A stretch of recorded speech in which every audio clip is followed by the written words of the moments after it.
Good evening, ladies and gentlemen, it's me, Timo. What did I just do now? Never mind. Anyway, I have a bit of a flu and I didn't want to make a video today, but there are two good reasons to do one anyway. Reason number one is the new background. I want to see whether that works or not. Reason number two is I got a new fountain pen yesterday and it is so nice. I really like it very, very much and I wanted to show it to you immediately. Okay, the pen. It is a Chinese pen, but well, it is special. Not because the brand, that is not that very well known, sometimes claims to be German. Actually, there was a German, officially a German R&D department close to where I live. I went there. It looks like a letterbox company to me, but they are defunct anyway. Alright, the Chinese main thingy still exists and makes pens, but this fountain pen I have today is supposed to be about 10 years old. And the weird thing about this is it says, nowhere on this pen does it say Germany. Funny. Usually they do. Well, but this model doesn't really matter. Maybe I should show you this fountain pen first, and here it is. It probably, the light is probably very bad, it won't really focus, but that doesn't matter because of the new background. Have a look at that. That is it. This is the Duke Gold Medal. Alright, very nice pen. What do I like about it? You should really have a closer look at the resin. It's supposed to be Italian resin. It is very, very three-dimensional. It is not translucent. It's weird because when you look at it, you can see different layers. You can see a depth. It's really, really fantastic. I like it a lot. So you would expect it to be translucent, but it isn't. I don't know how they do it, but it looks really, really fantastic. I like it a lot. The cap, well, some people might like it, some might not. I'm quite okay with it. Yeah, it's a bit too gaudy for me, but no, it's actually still okay. The clip, standard Duke clip, works very, very well, extremely well, very springy. I like that too. And the special thing about this fountain pen is, well, when you think of Chinese fountain pens, they are usually inexpensive, not so bad like Jinhao or Bauer fountain pens. Some of them are maybe not so very good, some heroes are not so good, some other heroes are quite great actually, but most are pretty much standard, nothing special. There are some brands that are better, like Kaigelu. They are pretty good. They make good pens. But what they don't have is gold nibs. Another brand would be Picasso. Usually Picasso brands are good as well. There are hero fountain pens with gold nibs. I don't have one yet. But actually a good brand with gold nibs, it's rather rare.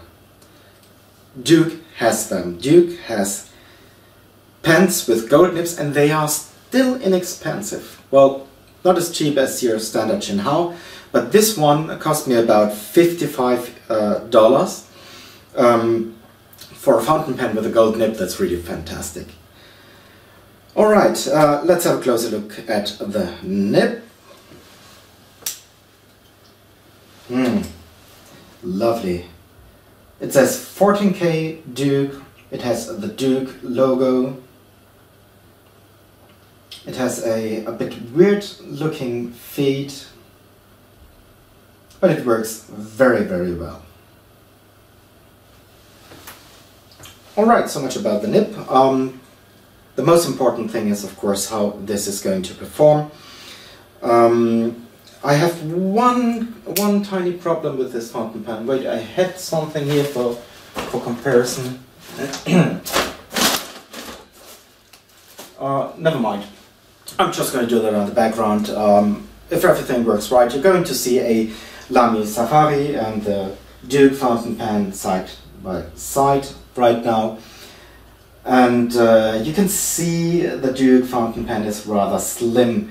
It is not so very short, it can be posted, but, well, it is pretty thin, and writing with it, if you have large hands, might be a bit difficult. If I hold this pen, you can see it is definitely long enough, more than long enough, but is rather thin. My 3 fingers touch each other. That usually doesn't happen with pens that are thick enough for me. Alright, I think that's it. Chinese pen, gold nib, by Duke, $50–60, about 10 years old. They say, I don't know, because it doesn't say Germany anywhere, and actually 10 years ago it always said Germany. I'm going to show you the converter. This is an aromatic converter, and you can see this is very well made. This is pretty much the best aromatic converter I've ever seen. And you can see there's some rubber O-ring there. You could actually turn this fountain pen into an eyedropper. It's made of metal, or there are metal threads inside, so I wouldn't recommend it, but it would actually work. Okay, that's it. Writing sample. See you in a second. Bye bye. Alright, this is the writing sample for the Duke Gold Medal. A very nice fountain pen. Did I mention before that this is supposed to be Italian resin? Oh, it's really fantastic. I like it a lot.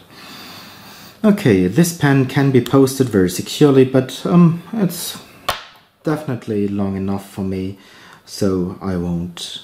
It's somehow longer than you think it is, but it's rather thin. Okay, the paper won't lay flat today, whatever.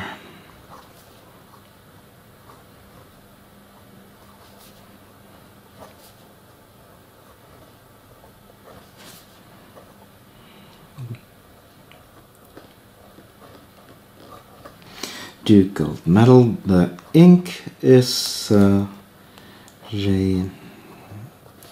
Ombre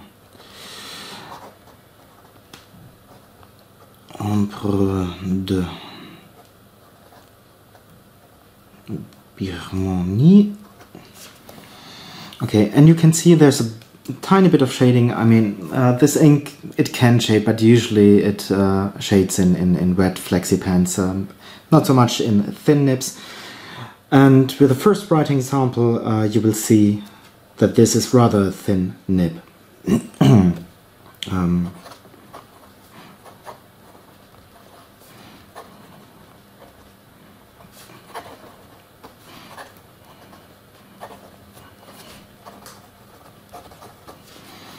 Yeah. You can see fast writing is possible. I always say I'm not a fast writer. This is pretty much as fast as I can go. This is possible. No skipping. There won't be any skipping with this pen. I'm going to write a bit slower and hopefully a little bit more legible.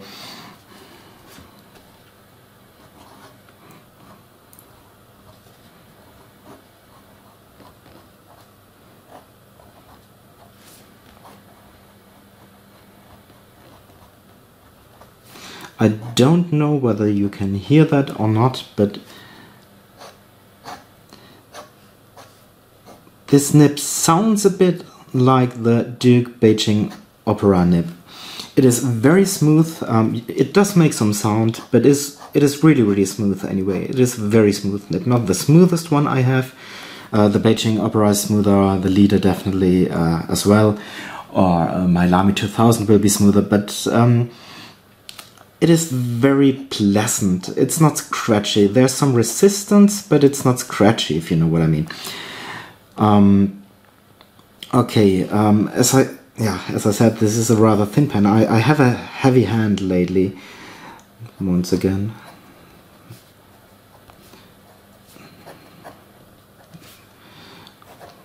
this is a thin line. This is a Rhodia dot pad with a, yeah, you know the grid. And you can see this is really a rather thin line the pen produces, the nib produces. Although you can push it, and I did accidentally, because I really have a heavy hand and I like to push this pen a bit, especially with this nib, with this ink, because if you write without any pressure you can't see any shading in this ink, but with a little bit of pressure you can see some nice shading going on here. Okay, is this a wet pen? You know I don't like very wet pens because they are not very useful at work. This one is not dry. 3, 2, 1. It is not wet either. It's quite okay. It's reasonable. Just the way I like it. So the next bit is flex or line variation or whatever. Let's see whether we can get some. And you can see there is some line variation possible.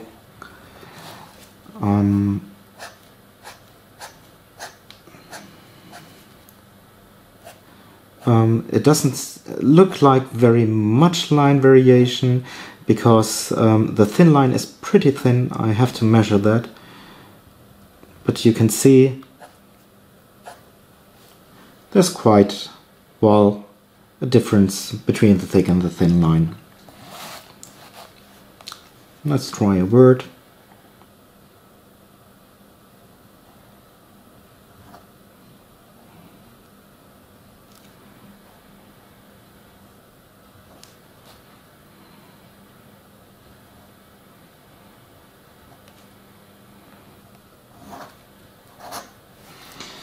Yeah, definitely some line variation and nice shading, by the way.